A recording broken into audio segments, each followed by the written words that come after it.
Hello and welcome my dear students, हम YouTube channel Azadi chemistry. तो प्यारे बच्चों, आज के इस इंपॉर्टेंट शॉर्ट लेक्चर में हम बात करेंगे जे एडवांस की प्रॉब्लम है और इसी साल पूछी गई है स्ट्रक्चर ऑफ एटम से और बहुत कमाल का क्वेश्चन है। और इस तरह के प्रश्न बहुत बार एग्जाम में पूछे गए हैं। बोर्ड्स मॉडल जो कि बहुत इंपॉर्टेंट मॉडल है और सारे क्वेश्चन यहाँ से आते हैं और इसको इग्नोर करके अपनी तैयारी को मुकम्मल नहीं कर सकते हैं। जरूरी है कि आप यहाँ से पढ़ें और अपने आप को अच्छा से अच्छा स्कोर करें और कामयाब हों। तो क्वेश्चन देखते हैं और उसका क्या ट्रिक है उसको मैं डिस्कस करूँगा।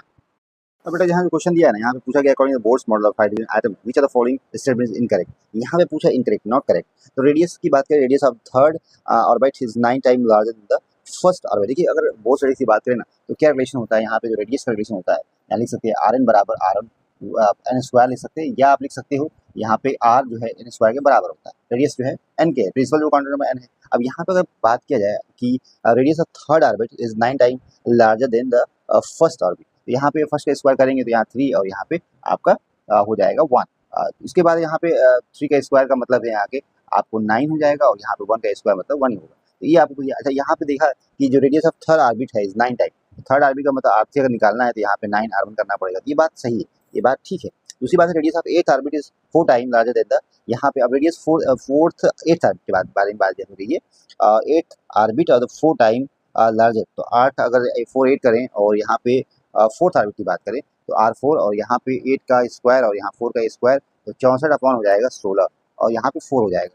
तो यहाँ स्टेटमेंट ठीक है, radius of eight orbit is 4 time larger than the that of fourth orbit, बिल्कुल सही है, ये बिल्कुल सही है। कोई 8 अपॉन यहाँ R4 और यहाँ पे हो जाएगा 4 और यहाँ पे आप देख सकते हैं अगर तो यहाँ पे ये 8 बराबर हो जाएगा R4 4 टाइम, इस तरह से कह सकते हैं। तो ये बिल्कुल सही है कि 4 टाइम आपका radius of eight orbit is 4 time larger than that of 4, बिल्कुल। अच्छा, दूसरी बात है कि यहाँ पे रेडियस ऑफ जो eight six orbit is there 3 time larger than the fourth orbit. अब यहाँ पे सिक्स ऑर्बिट की बात हो रही है, तो 6 का मतलब है कि यहाँ पे R6 हो जाएगा और यहाँ पे R4 हो जाएगा और 6 का स्क्वायर और यहाँ पे आपका R का 4 का स्क्वायर, तो यहाँ पे आपको हो जाएगा 36 और यहाँ पे हो जाएगा 16 और यहाँ पे जो वैल्यू आएगी बेटा ना, बिल्कुल आप कह सकते हो 9 बाई जो है आपका 4 आएगा। That is not correct answer, यही आपको स्टेटमेंट गलत है। बाकी radius of fourth orbit is 4 time larger than the second orbit, यहाँ देख लेते हैं।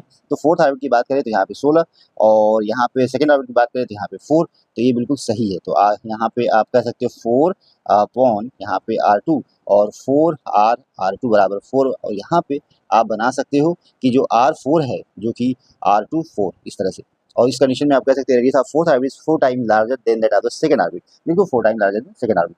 तो ये स्टेटमेंट सारा सही है, बस इनकरेक्ट स्टेटमेंट वाले पूछा गया है तो ये आपको ये इनकरेक्ट है। इस तरह के सवाल अगर आते हैं तो यहाँ पे आपको जो रिलेशन है, जब भी आप रेडियस के बारे में, बोथ रेडियस आर जो है डायरेक्टली प्रोपोर्शनल होता है एन स्क्वायर के, और यहाँ पे आप R1 R2 कर